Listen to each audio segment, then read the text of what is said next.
Well, hello, class, and welcome to Applied Human Development 1, Week 3 at Moody Bible Distance Learning. This is Professor Jeff, your fearless leader for these 8 weeks, and I wanted to take a break from grading your annotated bibliographies to make the weekly video.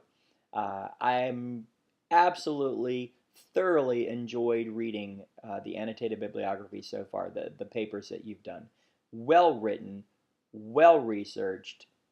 The only thing I'd remind everyone, and most people did okay with this, remind everybody if it asks for MLA formatting, make sure you put it in MLA formatting. Other than that, it's been a fantastic morning of reading and learning. I'm kind of a geek and I like to read about different things, and so you guys have provided me with some very interesting reading this morning. So thank you for that. So moving on, week 3, we are going to be talking about 0 to 6 years old. So if you have a 0 to 6-year-old in your house or a friend, or go observe them, ask them some questions. Think about Piaget, think about Kohlberg, think about these theorists, and think about how they react to you, how they react to others, how they react to toys.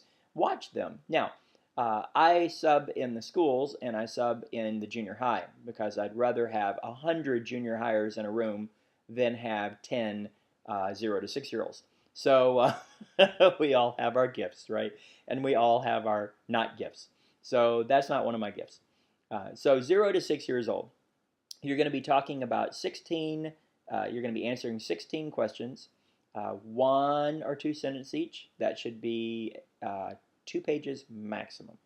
Then you're going to talk about classical conditioning, operant conditioning, and then give a couple of examples, 2 to 3 at the most. Okay, don't overthink it. Here's a good example. This is in the dog sphere. I thought Bucky, my dog, which is right over here, may make an appearance on the video, but he's asleep, it looks like.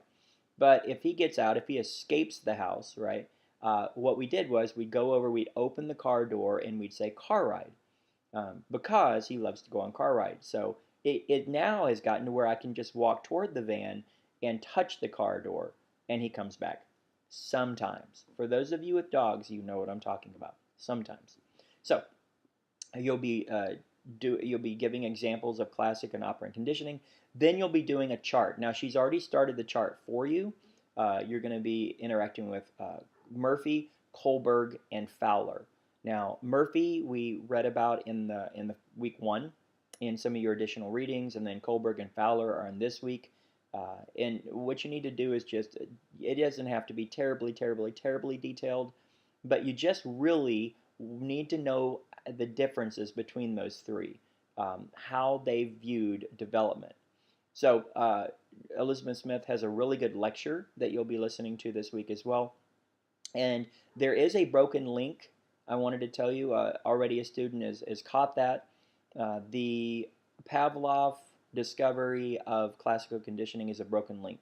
So I have a new link that I've sent to Elizabeth Smith to get approved. So once that's approved, I will send that out. It's about 3.5 minutes long.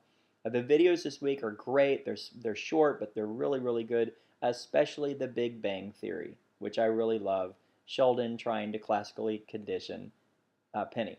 So that bazinga, that's neat to me. So, okay, so that's it. If you have any questions or if you have any prayer requests, please let me know. This is going to be a really great week, and I want to encourage you. John Ortberg, one of my favorite writers, says that sometimes the most spiritual thing you can do is take a nap. So some of you are very tired. So perhaps a small siesta today, remembering who is in control, remembering that God is in charge, and to be still and know that He is God. So that's that. But you know what? Don't take a nap until you're done with my class, right?